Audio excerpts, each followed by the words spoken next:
a Flow Media production. Beautiful, a true crime memoir. Written by Cameron Lundgren, narrated by Jesse Angelus. A tale of fast romance that escalated quickly into a heated exchange. One man now is left, accused of murder that he didn't commit, and robbed of the grieving of his lost love. Cameron. Yes. Hey, man. Thanks so much for being here. I wanted to go over a couple of different things with you, and just knowing what I know about the book. I've read the book. I know you. We've known each other since we were kids. I remember when everything was being put out and being in complete disbelief. Why write this book? You know, suicide is unacceptable in any form or reason. In fact, even this week, I've had two very close people commit suicide. Yeah. And, you know, I went through a very traumatic time of just loss and anger and disbelief and hurt and pain. And, you know, I believe, you know, suicide is almost like a seed, right? Okay. So, you know, and it's not a good seed. It's a seed that you plant in the ground that produces destruction, and it produces hurt and pain, right? Yeah. Essentially, suicide is not acceptable in any way, shape, or form. And the book is to illustrate that, to show not only, you know, what I saw and what I went through, but also, you know, the ripple effect of what happened, right? Yeah. And so the second thing is that no matter what place you find in your life, you can overcome any obstacle that you're in, right? People love you, you know, and I don't think a lot of people realize that when people are in a bad place, I don't think they realize that, you know, people love them and people will help them, right? And not to say that people need to help them, but, you know, let's use the homeless person at the gas station, right? Yeah. And they may think that their family has abandoned them.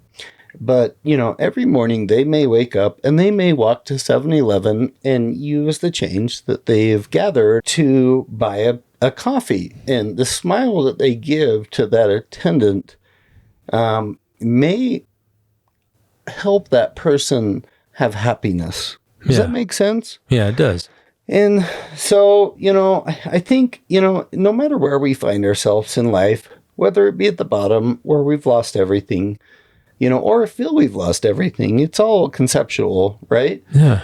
What I believe I felt like I lost everything may be different than the person living underneath the freeway, you know? The bottom line is if we try and we know that people will love us and want to support us and help us, you know, move forward, I think that's the biggest message is that you can try and you can overcome the biggest obstacles of your life and that people will love you and people will help you overcome those things.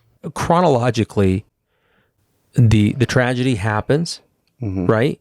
So what are the sequence events? I was accused, I guess. Okay. You know, I was never actually... What were you accused of?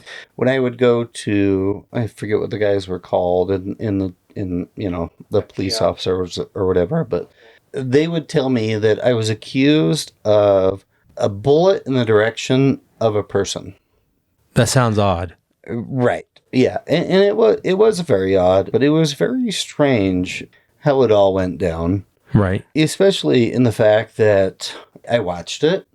You know, Yeah. I literally watched this with my two eyeballs when the news came out that there was a bullet in the direction from back to right and right to left. Right. That was very confusing to me.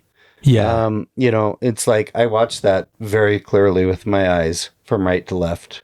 And again, I'm not trying to speculate anything. It was almost like somebody went to the detectives and was like, we need to try to keep this guy, you know. Yeah.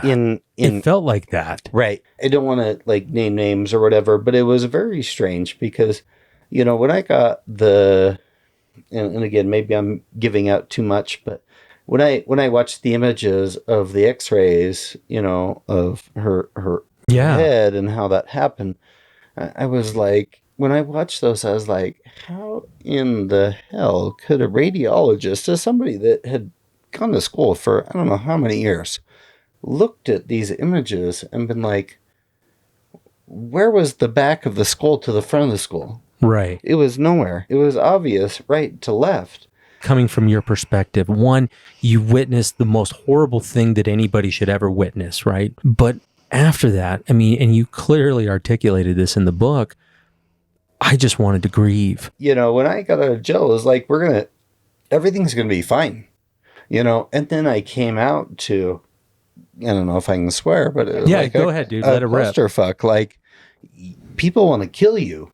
My friend, when I called him on the drive home from jail, he said, Cameron, you can't stay here. People want to kill you. Could imagine you going back to that moment. Was that like a chilling gut punch feel, or almost like you were completely disassociated from reality at that moment? It was probably disassociated with reality more than anything else. I was in a total delusional state. Wow. Of just thinking that I watched what I watched, and I saw what I saw, and I knew what I knew, and that everybody would see the same thing. But when I got out, the media and social media and people turned against me. It was like an onslaught. The big question, Jesse, is how do you catch this before it happens? Yeah. And if I'm guilty of anything in this entire book, it's ignorance. Ignorance. I didn't believe that a woman so young and beautiful and happy could do it. Yeah. I feel like along the way, she even gave me like tips, Yeah, she taught you. Yeah, she would be like, I don't think people would show up to my funeral. Yeah. Right? Or I don't think people would care if I died. And my immediate response was, of course people would love you. Why would you think something like that? And then she'd go silent. Yeah. But I should have dug deeper. Why do you feel so abandoned? Why do you feel like people wouldn't want to show up to love you? Like, who do you feel doesn't love you?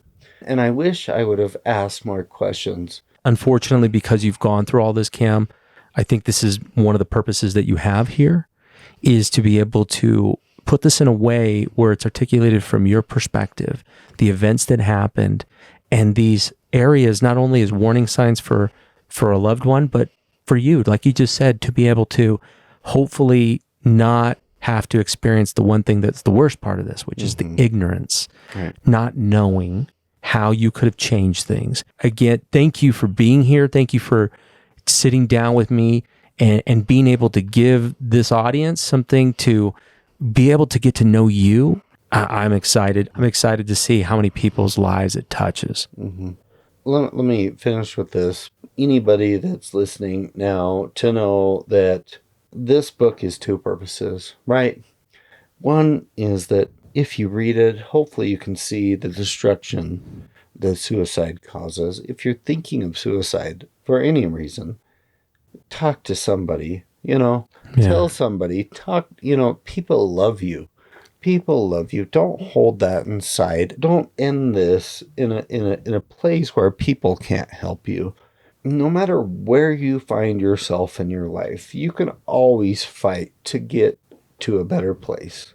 I just want people to see the destruction and the pain that it causes people that's left behind. So, dude, well said. Thank you so much again for not just being here, but for writing this book, brother. Seriously, I think this is going to help a lot of people.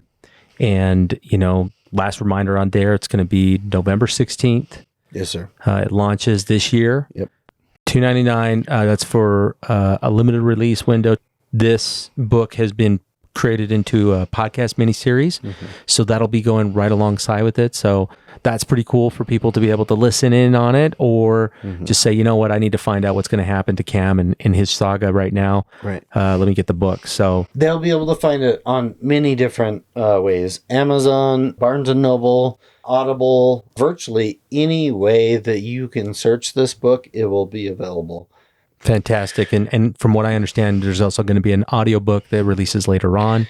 Correct. Awesome. Dude, this is fantastic. Thank you again for joining us here on the podcast. Just to remind you, this podcast comes out every Monday and Wednesday, so go ahead and mark that on your calendar. Also, you can buy this book on Amazon. Go ahead and click on the link below. Get your copy today so you can either read along or you can skip ahead. Again, thank you so much for joining us today. Beautiful is a Flow Media production.